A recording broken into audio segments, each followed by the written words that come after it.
Welcome back, everyone, to your favorite movie review channel, Man Cinema Reviews. Happy holidays. We are coming up on Christmas, New Year's, all the fun, festive holidays to wrap up 2022. I also got a couple more reviews in the can. There are a few films to review by the end of the year, plus I'm compiling my best of, my worst ofs, and that's going to be some fun stuff to cover here on Man Cinema Reviews with its lovely host, as always, Peter Mann. What's up, y'all? Today we're going to get into that dual movie review format.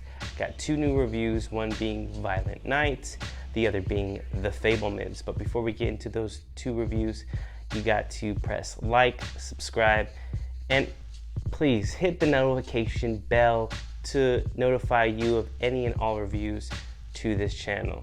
Thank you very much for choosing Man Cinema Reviews.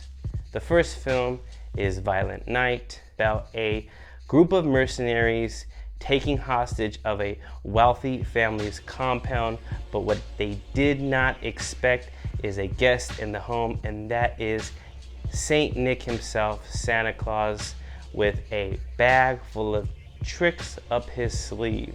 So this film is like an action Christmas comedy that's very violent, starring David Harbour as Santa Claus. You also have John Leguizamo playing the big bad guy, and Beverly D'Angelo rounds out the cast as well. So this film comes at the heel of the Christmas holiday. This man and his wife are having marital problems, but that is unbeknownst to their daughter. And they go and visit the grandmother as well as the sister and her family, and they're just money grubbing, trying to suck up to the rich grandmother played by Beverly D'Angelo. But there is a team of mercenaries that are targeting this compound in order to get money from this highly guarded vault. But what they did not expect is Santa Claus, once he hits the compound, that's when the mercenaries come in and under siege this family and take them hostage. Now, what I like about this film is that David Harbour, there's a certain charismatic, festive, holiday charm that David Harbour plays as Saint Nick, as Santa Claus. The film starts off very reminiscent to Billy Bob Thornton's Bad Santa, and you know, David Harbour does have his fun of being this drunk Santa Claus that swears that this is his last year, and he's sick and tired of just delivering to these ungrateful boys and girls that don't even believe in him, and he's drunk most of the time, but he really has to get his stuff together in order to save this little girl and her family. And he does so, and there is menace afoot with John Leguizamo's character and the group of big, bad, evil bad guys. But the girl also has some tricks up her sleeves. The night before she watches Home Alone, there are some definite bright spots of humor and levity. And that's what I liked about the film, is David Harbour's very concrete depiction of Santa Claus. His conviction is very convincing, and you get wrapped up in his character. However, there's a lot of pitfalls with this film. Mainly its script. It is terribly and utterly badly written. John Leguizamo with the Christmas puns, I just can't stand. It's terrible, very cringe-worthy, and it's just poorly written altogether. Not very funny, and where the slapstick comedy blends with this ultra-violent caper ensues where Santa Claus has to wreak havoc against these bad guys, it really does get into a bloody mess. However, this feels like a family-oriented film, and so it's very jumbled, very disorganized, very disjointed. You don't know what it quite wants to be. Does it want to commit to a family-friendly vibe? Does it want to commit to this very tasteless, raunchy, very uber-violent film? It's a toss-up, it's a mix-up, and it's a very much mixed bag for me. And if it wasn't terribly written, I just feel like the film just doesn't know what it wants to do, doesn't know if it wants to commit to a fun, classic holiday film, or it wants to get very uber violent.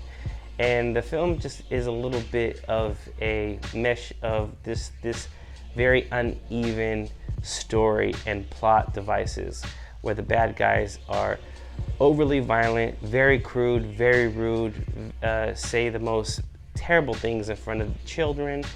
Again, they're not supposed to be catering to the children. They're bad guys, obviously. But the film doesn't know how playful it wants to be or how violent it wants to be. And that's what I have a big problem with Violent Night. I do see that this could be a modern day classic, a la Elf, Christmas movie, but it doesn't want to commit to that of how violent the film gets. I mean, it's called Violent Night for a reason, I guess. I don't know what the future is planned. It feels like it's setting up for a sequel, and if it's successful, I do see that more films to come. I just hope that they beef up the script and make it more tender, or if it's violent, stick to the violence, and let's not be so family oriented and trick its audience. It doesn't know what it wants to be, and it needs to stick to the landing. Mann Cinema Reviews will give Violent Night a 1.5 stars. Going on to The Fabelmans, this is the latest from just iconic visionary director Steven Spielberg at the helm of this project. This is basically a loose biopic of his upbringing. This is about the Fabelmans, a Jewish family. Their oldest, Sammy, gets very involved in movies when he is taken to the movie theaters by his parents to see the greatest show on earth. And he gets wrapped up in how movie making is devised with the special effects and the way films are shot, and the way the camera moves and what angles. He gets very scientific. He grows up with a camera in hand at all times. And again, this is about Sammy making movies with a very supportive mother. The cast is magnificent. We have newcomer Gabriel LaBelle as Sammy Fabelman. We have the mother and father played by Michelle Williams and Paul Dano. We have a close family friend slash uncle played by Seth Rogen. We have Judd Hirsch, and it's just a very strong cast. Steven Spielberg is really just letting his feature filmmaking flex about his life, just lay it all out on the big screen. And The Fabelmans is definitely about cinema. It's about the love, the passion, and the creation of just movie making and what the magic it brings. The Fabelmans is definitely one that caters to the cinephile at heart. They are very much homage to the old yesteryear films that they don't make quite anymore. And I think that Steven Spielberg really puts his stamp. You could really see remnants of Jaws, E.T., Close Encounters. You could just see his movie making influences that he wears on his sleeve. And really, Sammy is his avatar in this film. You are following a young Steven Spielberg. And The Fabelmans is an important film in his filmography.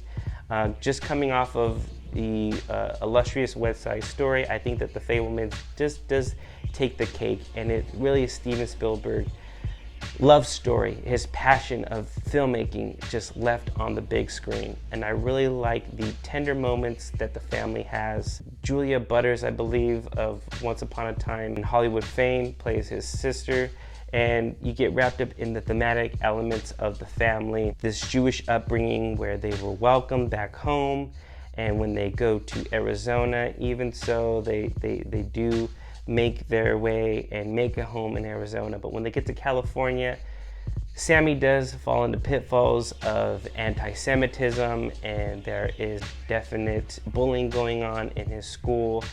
But again, it's his love for filmmaking that makes him stand out of the crowd. He's just a very important figure in the community once he showcases his films.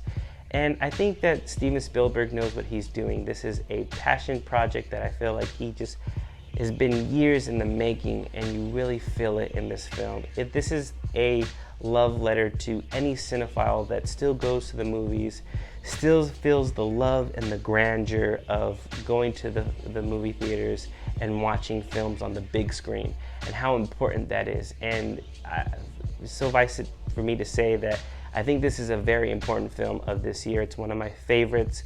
I didn't cry, but I damn near had a tear in some moments of the film. It's very endearing, whether you're paying attention to the pitfalls of the family and what goes on in a marriage and how hard it is raising a family. And the father, Paul Dano's character, is definitely the scientist, and the mother was going to be an aspiring pianist, Michelle Williams. She's definitely the artist. So when it comes to Sammy's upbringing, you have to have the father's approval, even though he wants him to be more rational, go for a job and aspirations of becoming successful in a field that's of importance. But the mother has his support, his backing if he wants to get into the arts and filmmaking. And so it really is about family, it's about cinema, it's about the love and the passion of filmmaking. And it's very much a passion project and a love story for cinephiles out there. The Fabelmans is one of my favorite films of Steven Spielberg. It's a big flex. I think it's one of his most personal films to date. It is just his flex, his love, and you see it all on the big screen. It's just an amalgam of his works in entirety. The Fabelmans will get a full-fledged 5 stars from Manson Reviews. Definitely go check it out. Thank you very much for tuning in. Be sure to press like, subscribe. Please leave a comment. Tell me how I'm doing, and we'll see you on the next one.